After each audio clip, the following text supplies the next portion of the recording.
good. Thank you. Okay, do you want to? Okay, should we begin? Yeah. Okay, well, welcome to the Center for the Less Good Idea. As you can see, we kind of crowded tonight, and it's going to get worse because we're going to be moving to look at smaller objects as the evening progresses. Maybe it's an introduction to what we're working on here tonight is we had an invitation from a museum in Germany, in Dresden, to show work from the center, but it's an exhibition that will run for a year. So what we've often done is we've taken a group of performers from the center to different places that have been interested to see the work, and we've been there for 3 or 4 days, at the most for 2 weeks. And we were trying to think, how do we show what happens at the center, or ideas of the center, in an exhibition that's going to run for a year? And so the different pieces that we're showing tonight, or that we'll introduce you tonight, are tentative answers to that question, trying to say, how is it possible to make a presentation of a performance that's not just photographs of the performance, or even just a straight video of a performance? Obviously, those are tools that we'll use also, but thinking about other ways of showing performance. And so there are 3 different techniques that we are working on, which we'll show you this evening. Bronwyn, who is the co-founder of the center and is the leader of what we call the center outside the center, all the projects that go from the center to places outside, is the curator of the exhibition in the Puppet Museum in Dresden. So maybe I'll hand over to you to talk a bit about the different iterations here. Great, thanks.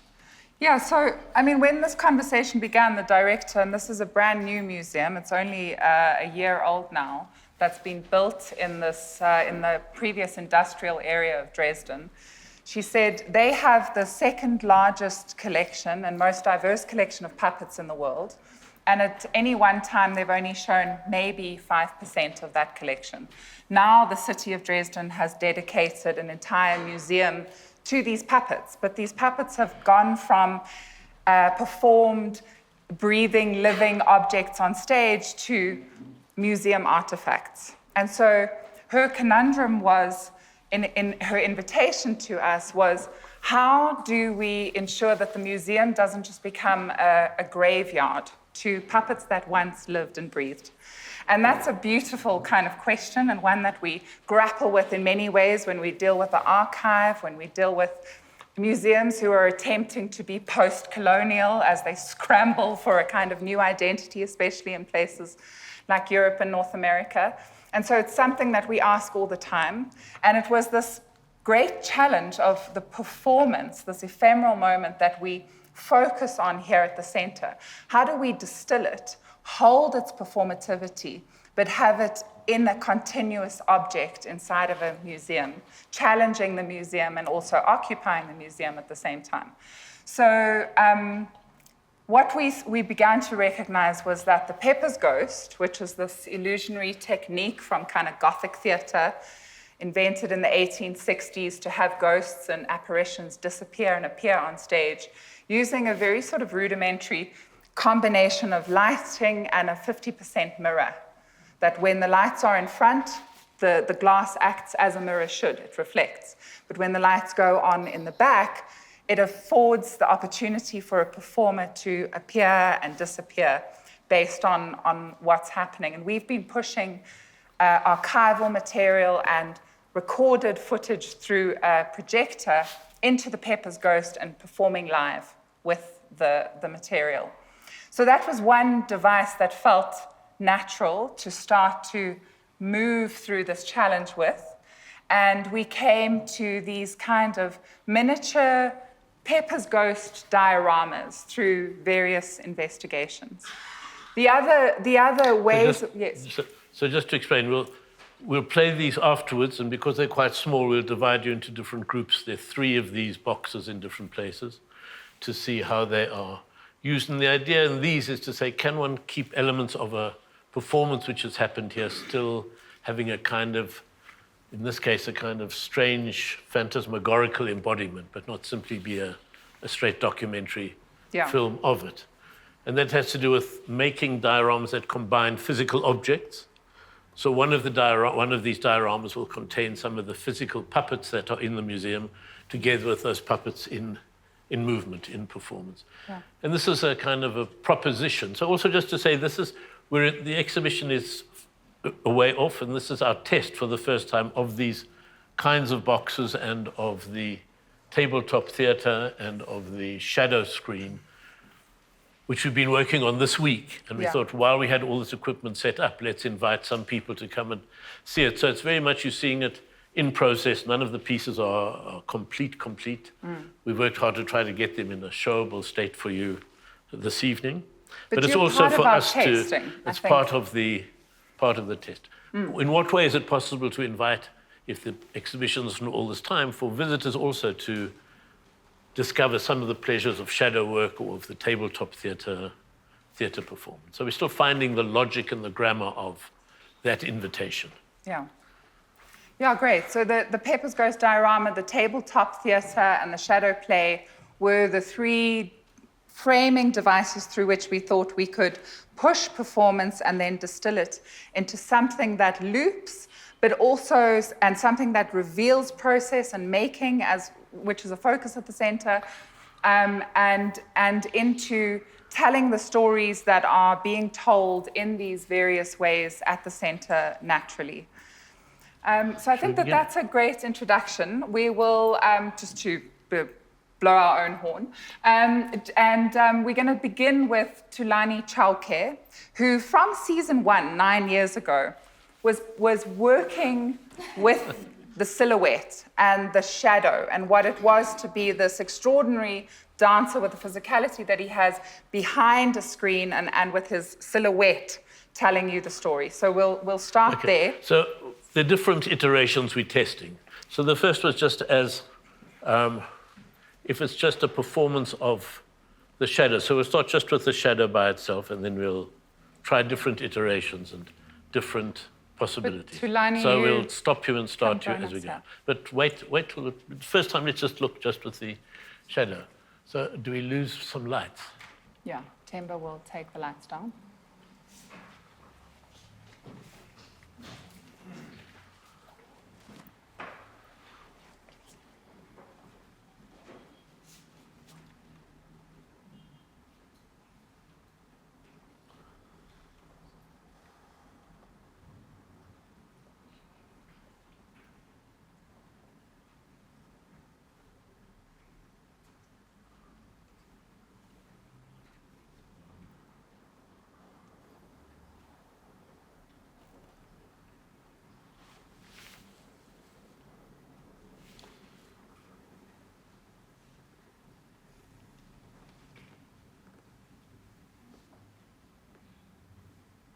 Was this the first one? Was that later?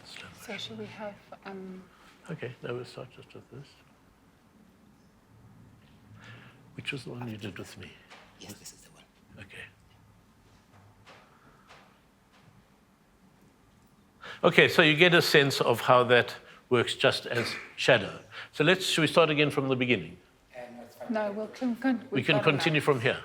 Okay, so...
that gives, okay, thanks, Thulani. Let's,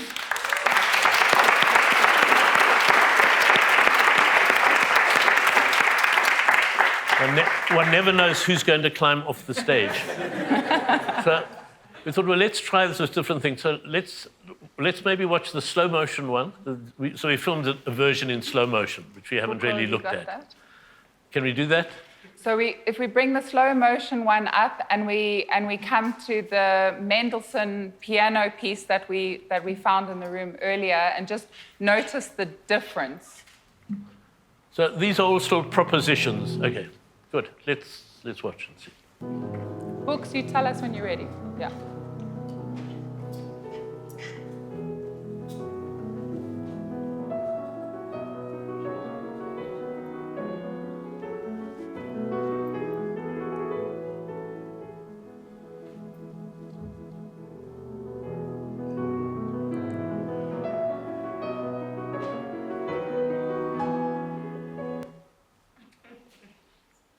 What happened? Sound's got an issue. Make it a bit louder.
Micca, as it distorts, how do you start to overlay this?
So inside of the current exhibition design, there's a section dedicated to the screen. Of course, this pre-recorded duplication of Thulani as both boxer and ballerina with the various potential scores that we're coming to will be the looped installation once you've caught your breath. Okay. But one of the things that we'd love to do inside of the exhibition is also invite the visitors in these little interludes to join us behind the screen and to find their own silhouettes in the choreography of what Thulani is doing. So that's part of the play that we're activating here. And what we love is just sometimes when we're playing in here and we've got the silhouettes that are pre-recorded and projected going, people invariably walk in, watch it for a bit, and then they have to look behind. Is he there or is he not? And then they find their own shadow, and they start to recognize what it is to become the silhouette. So, yeah, Tools, how would you talk about it? Yeah. Hi, everyone. For me, I'm just fascinated with on how like the shadow doesn't have. If you're looking at yourself, like you're looking at your shadow, it seems like it doesn't have life, it doesn't have emotions. But then, how do you recreate what you have created and play with it? Just give meaning, and I think I'm more fascinated with discovery, playing. And being lost within that, because like this is like, you see, like this is totally different. So there's nothing more but the investigation and playing more and more. But you did that great bit of playing with a cardboard box on your head. Yeah. Have we got a cardboard box? We'll pull one in the room. We'll pull one. Let's find one, and let's just see, because then it changes, because then you can't see your shadow. You've got So at that point, Tools becomes blind in relation to the existing footage. Oh, okay. You can see Niles. Oh, here's a box. I think a box is on its way. Do you prefer the cardboard box? Let's do the box, Tools, because it's lighter on your head. So we've no idea if this means anything or if it's interesting, but it's to give the impulse the benefit of the doubt, and then let's see. And this time, Micca again with live response, maybe on the cajon. So guide Tools. Don't you want to, maybe, is it terrible to ask if you sing?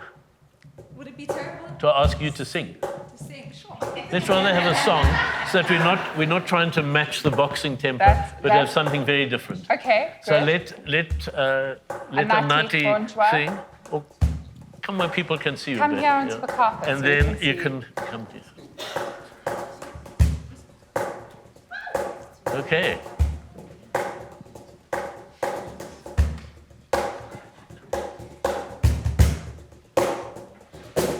It can be a song, you don't have to sing in relation.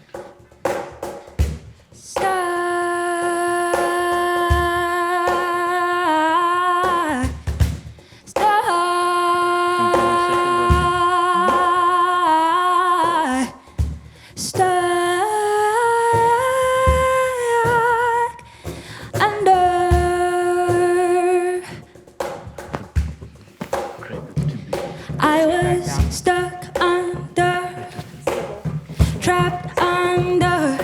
I was stuck under, trapped under. I was stuck, This is maybe more interesting. trapped under a spell, trapped under your spell. I was stuck, trapped under your spell, trapped under your spell. Stand behind the film. I was stuck under. Your love was binding.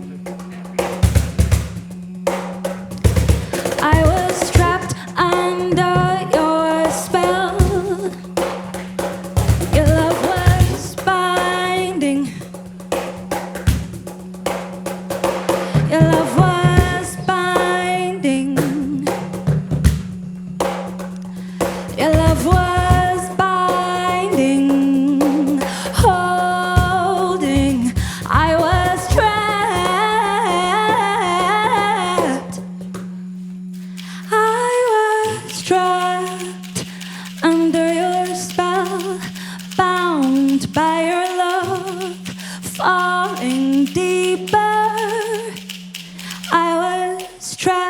and blinded, trapped and blinded. Bring one of the shadows in. Trapped and Play one of the blind, you shadows. left me. you can also move Trapped and with the blinded, relationship. love left me.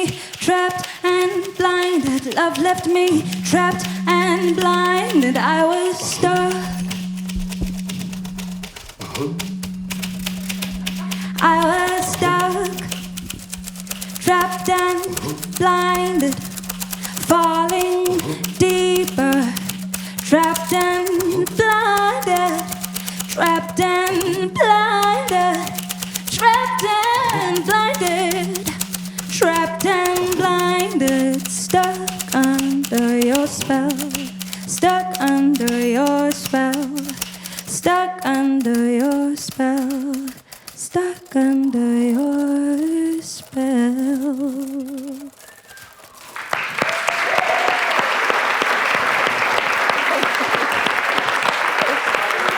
Thank you. Thank you for just doing that. Okay. Thank you, Thulani.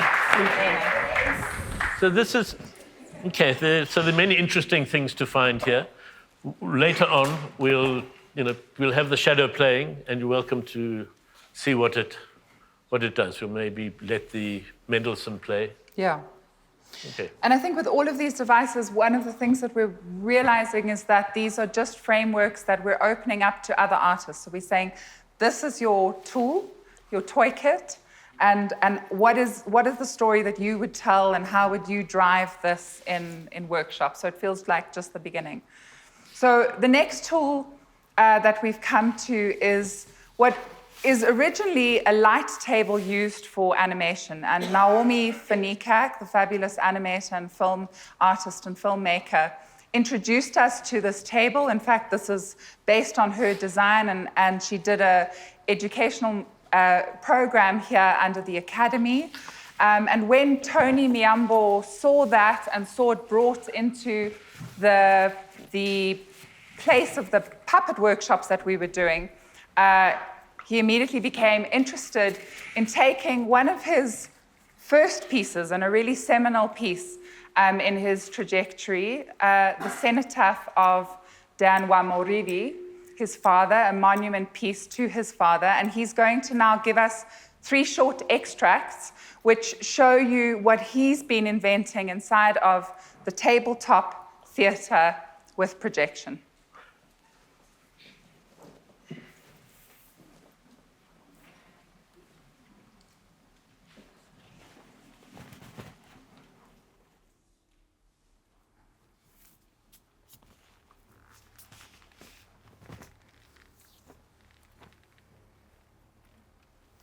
I was just giving you a chance to look at my hair.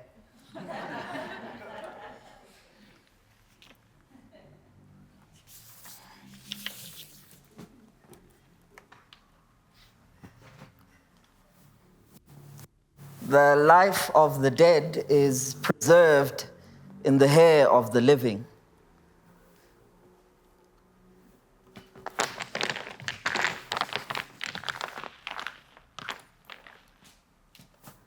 Uh, 15 minutes before I lost my father, I was at the hairdresser. 3 minutes before I lost my father, I was sitting under a tree opposite my house. A minute before I lost my father, I was walking towards the door.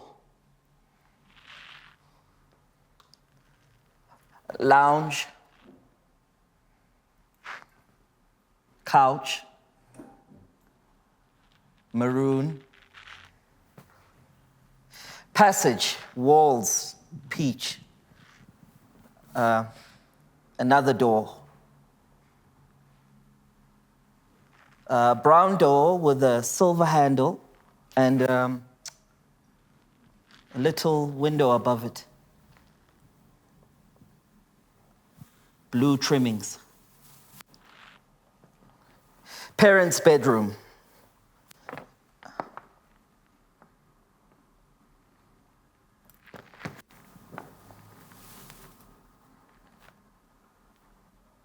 Parents' wardrobe. My mother's clothes used to be on the left, and my father's clothes used to be on the right. Parents' bed. Peach pillowcase, peach duvet, peach curtains. Headboard. White. Gold trimmings that run from one side of the headboard over to the other side of the headboard. I used to peel away at the gold trimmings for hours and hours until they became silver. I got a hiding for that with a shoe. Thin wall. My bedroom. My bed. A tall man curled up, sick, sleeping in my bed.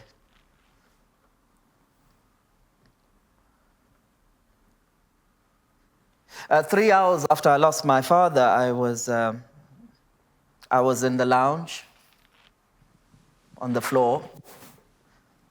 7 hours after I lost my father, I was in my bedroom.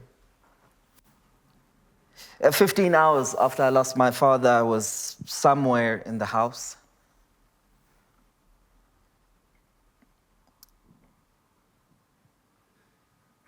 Passage, peach. Peach duvet, peach pillowcase, peach curtains. Everything in the house was peach. 3 months after I lost my father, I was painting the inside of the house peach. I painted over my dad peach.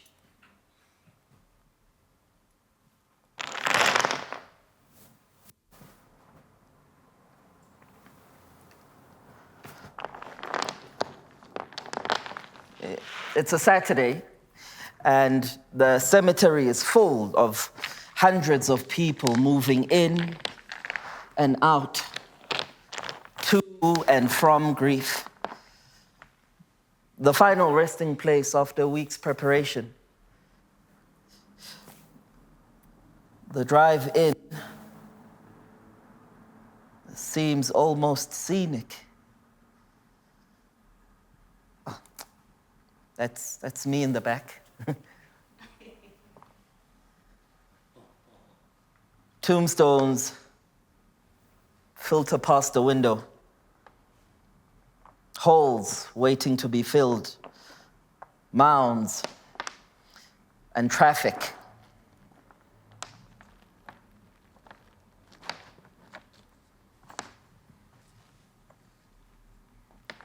Caused by those who've come to do the filling.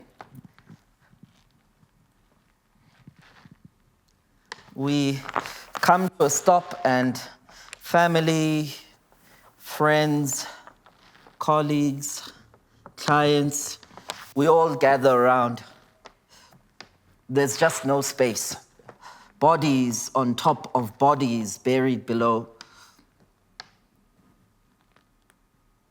And we had prime real estate. A white marquee facing a sea of black, and a wooden box hovering above a small hole.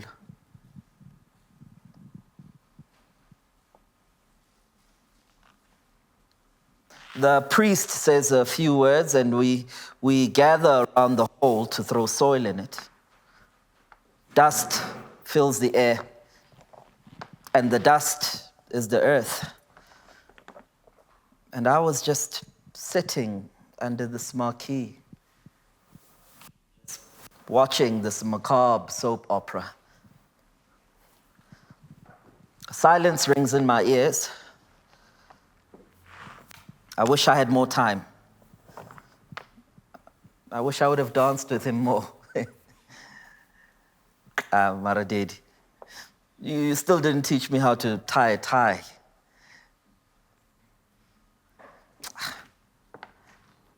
I wish I wasn't dealing with this right now. I wish to be alone in this. I wish those ladies would stop singing that song.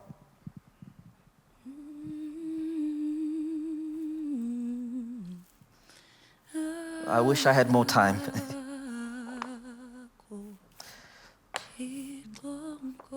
I wish I wasn't putting him into this hole right now. I wish I was in that hole with him. I wish I had more time than this, but logistics dictate. These people are hungry. They have to go home, and the cemetery has to close.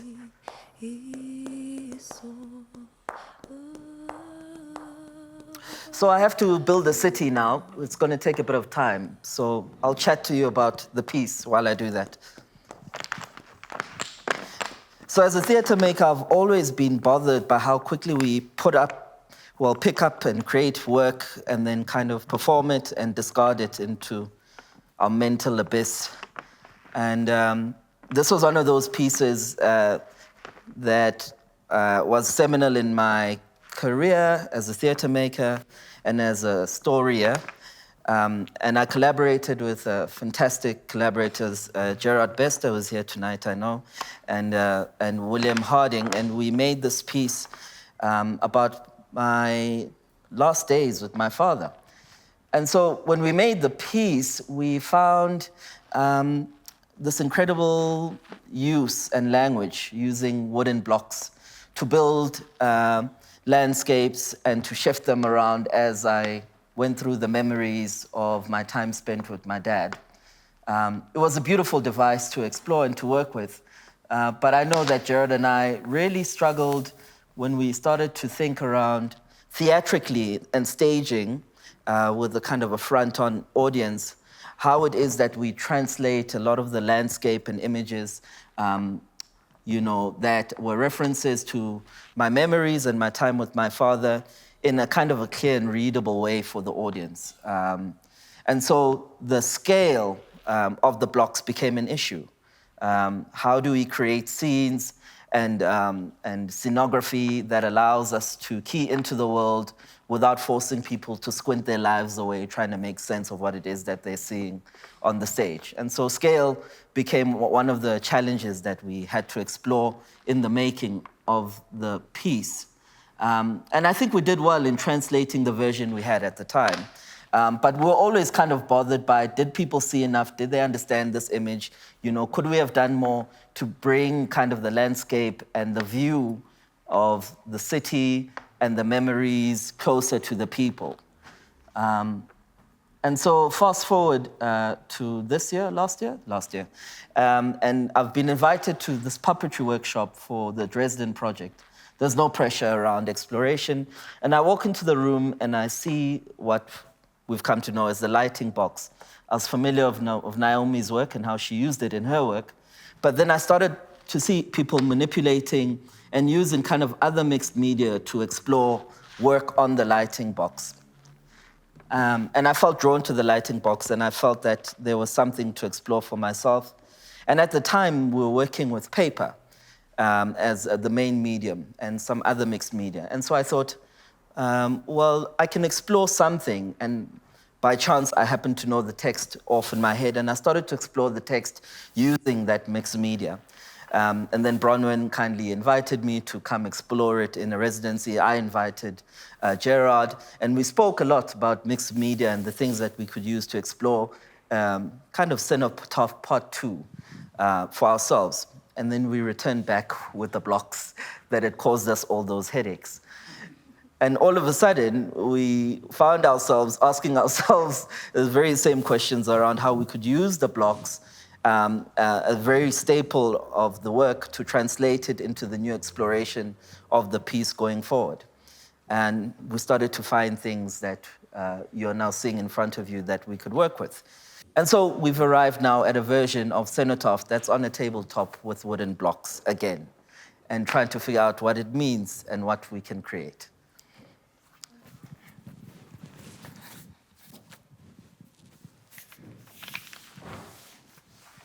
Okay, I need to find a gap here, so somebody's going to need to help me.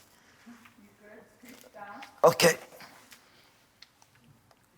a little bit further and a little bit to, where's your left? My left? This way. Yeah, kind of that way. There you go. Great. Okay, I'm performing again.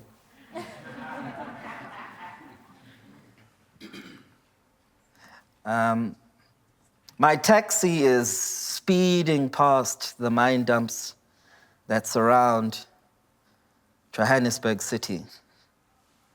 Oh, and I'm late. I finally arrive, and boom, I'm out of the taxi, and I'm walking between a lot of people, from North to Bramfontein. I'm minding my own business.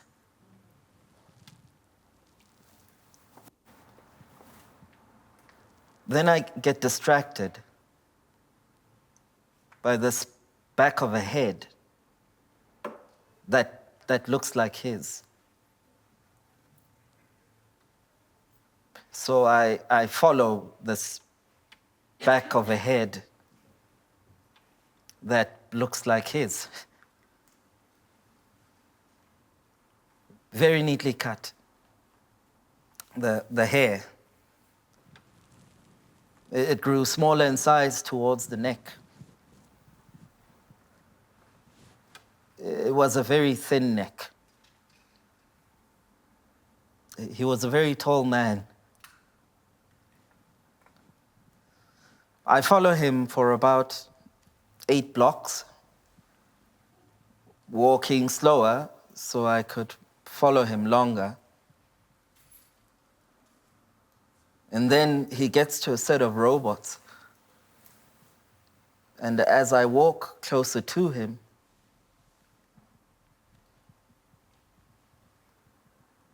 he turns around. It wasn't him. I know that he's watching over me, but sometimes I quite literally wish that there was something, like a projection above me, you know, that would walk everywhere with me and that he could see what I'm seeing.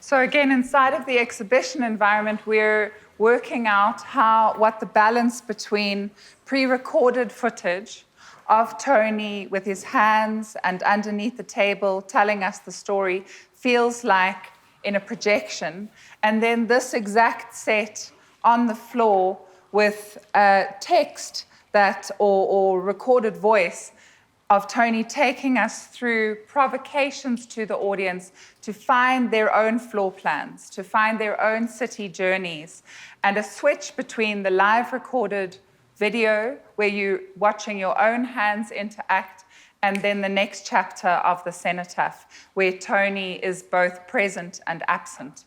Because of course, as it moves from that and you recognize the map and suddenly you see, for example, Tony's hands or his face, you recognize that he's not with us and with us. So the idea of putting the map underneath was my good idea yesterday, where we photostated and put it there. And as you could see, it acted too much like a camouflage of actually what was on the screen. So we need a much less good idea for what we do underneath. I mean, there's the whole question of what the grammar of the lighting is. I think it's just adjusting the color. Well, I think there's a whole exploration to be done of lighting that both shows the objects and makes it clear on the screen. So this is an interim stage. But again, later on, we'll invite people to see what it does. There's a possibility of lighting from below, but we also wanted to see Tony underneath. In interaction later on with Tony, as you're looking at the different components, what will be, I think, very useful to Tony is to understand what kind of questions and provocations might elicit more investigation by people looking at the table. Okay, so let's switch gears to the Pepper's Ghost dioramas. Okay. And we're going to begin with one that William has created, which has also been a kind of a prototype teaching us what the others can do. Mayakovsky's poem, The Tragedy. So I'm sure many of you, but not all of you maybe, have seen the Pepper's Ghost pieces we do in the second space, where there's a large mirror, not quite as big as the screen, hung at a 45-degree angle, and a table behind which people perform, and in front of which we sometimes have musicians. And when the front, or projections on the floor, and when the projections are on, you see them reflected in the mirror. And when there's light on the performers behind the mirror, you see them as well. So it's this combination. And we thought that's a possible way of thinking of holding onto performances, but in the scale of a museum box, the small boxes. One of the projects when we started was a Pepper's Ghost production of a short play by Mayakovsky called Mayakovsky, A Tragedy, written in 1913, so before the revolution, which is a mixture of him musing about what happens. It's more of a poem than a play, but about what happens in the street. There are strange characters, a woman with one enormous tear, a man who's only got his trousers, and the different reflections by the poet. And Katlego, Letsholonyane. here we are. Performed it. So we were already working from a translation from Russian to English. And then at a later iteration, we said, what happens if, in fact, you do it in your mother tongue? Yes. In Tswana, Setswana. And so, in fact, this became the first, I think, maybe I'm wrong, maybe there have been many translations of Mayakovsky into Setswana, but it may be the first translation of this particular play from Russian into English into Setswana. And so it's been performed in both languages. In the version we have in the box, it's in English, but it's very nice to hear the first part in Setswana. And this is a translation done by Pala Ukaditse Pala and Katlego together. And it's in fact being published by a German publisher that will have it in German and English and Setswana of the piece. Yes. So,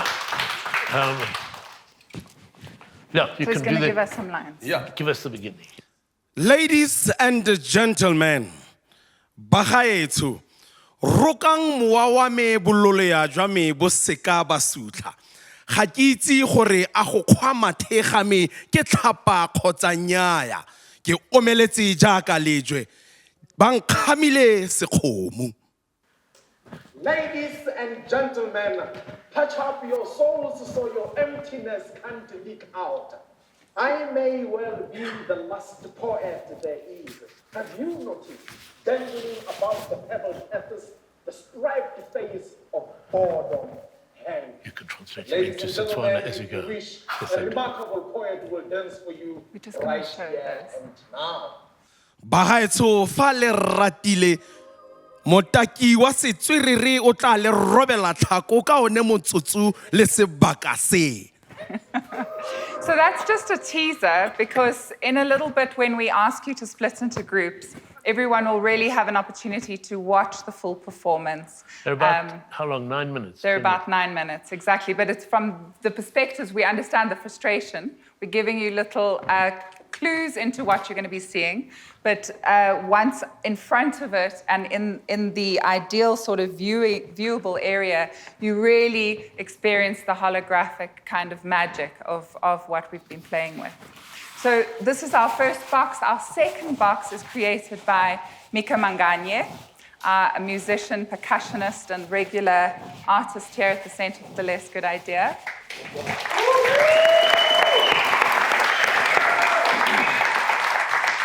Percussion is so important at the center in our workshops and in all of our devising as a way of pushing us out of these sort of theoretical and cerebral spaces and directly into the body in our making. And Micca drives a lot of that. So tell us what this piece is about. Oh, yes.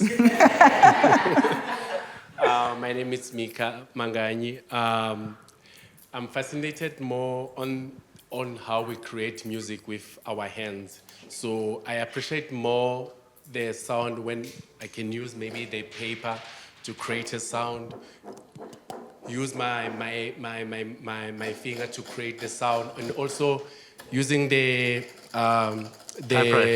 typewriter to create different sound.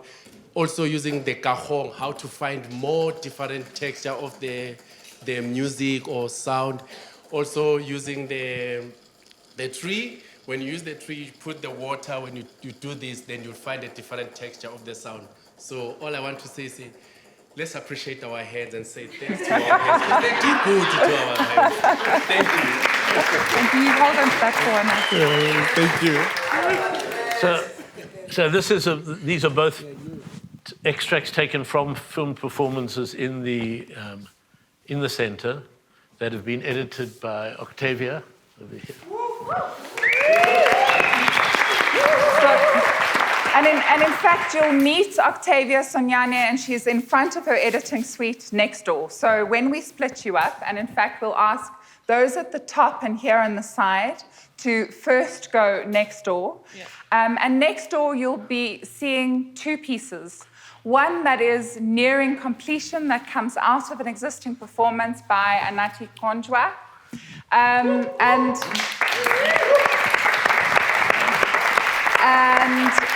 it's a Pepper's Ghost performance that has traveled to different parts of the world already and now being distilled into the box. So tell us a bit about it.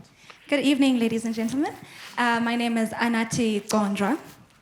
And Utata is a piece that started in a Pepper's Ghost workshop that we had 2 years ago, sort of, kind of, maybe. And I think it started from my interest in the fact that we will never get to see ourselves. We'll only ever get to see a reflection of ourselves. And we're only told that on the back of your head doesn't have like a hole, it doesn't dip, you know? I'll never be able to see the back of my head. So I was interested in the idea of reflection, right? And then Phala, who directed the piece, and in essence really took something personal to me and gave it shape and form. And I, if I may say so myself, made it what it is today. Asked me a question. So we were having a conversation with the artists in the room about reflection and the people in our lives, and I spoke about my father. And then Phala asked me a question after that workshop, and he said, what do you think, or how do you think your father sees himself? And how do you see him? How does your mother see him? So I feel like it's almost like a ripple effect of this one question, of reflection, of the decisions that we make and how they affect other people. And yeah. Okay. Good, so you'll see that next door. Anathi will be there, and Octavia also showing you the balance between the two possible surfaces that these dioramas give us.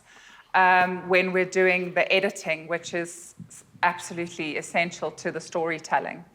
The next piece that we'll share next door is really the beginning, and what we've been doing this last week, of our direct response to the puppet collection, and that question by the director of how do we ensure that our puppets are not just held in this kind of macabre cemetery of vitrines and being drained of their life and meaning.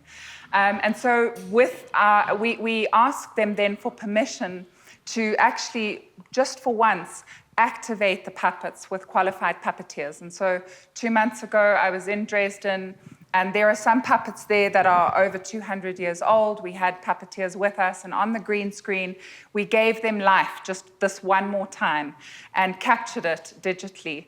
One of the incredible things as these puppets were being brought out, and I was choosing them from the archive, was that each time the conservators and the people looking after the puppet would describe to me their injuries and what they weren't allowed to repair. This string doesn't work anymore, this leg is missing.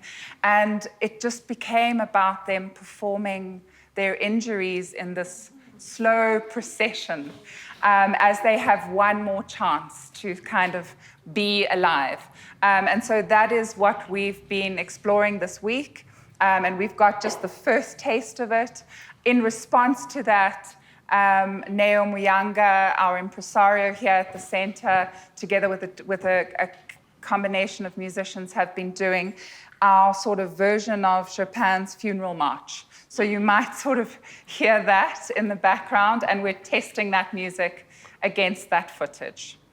So I think that gives you enough context. Yeah, I think we start off with the people here going and seeing what you can see with Octavia and Anathi in the second space. I'll join you and there. otherwise splitting up between these two. It's going to be a bit chaotic because there'll be sound from both. And then we'll switch on the screen at the same time? Yeah, No. then we'll go into a kind of exhibition mode where you can explore. But if I can just suggest, people can watch this Yeah. and then watch that. Okay. And then we'll swap. So the ushers will help us exchange so that you have a chance, those of you up there, to watch this and watch that. And then we'll take everything into playing at the same time. It becomes a bit of a cacophony, but you can then interact with that which is possible and talk to the artist. Yeah, and so we'll let this keep going after this part. So if it's too crowded to see, go and get yourself a whiskey or something at the bar and chat amongst yourselves and come back when there's slightly fewer people. It's never anticipated that there would be 6 people crowded around one box. It would be in a museum context where there are many things to look at and we'll find the shape. Good. Thank you. Okay. All right. Good.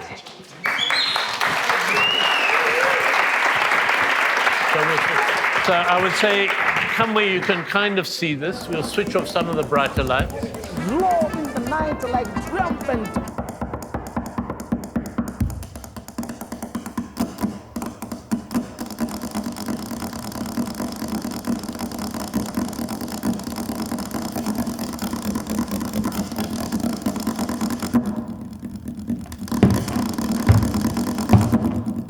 Dada.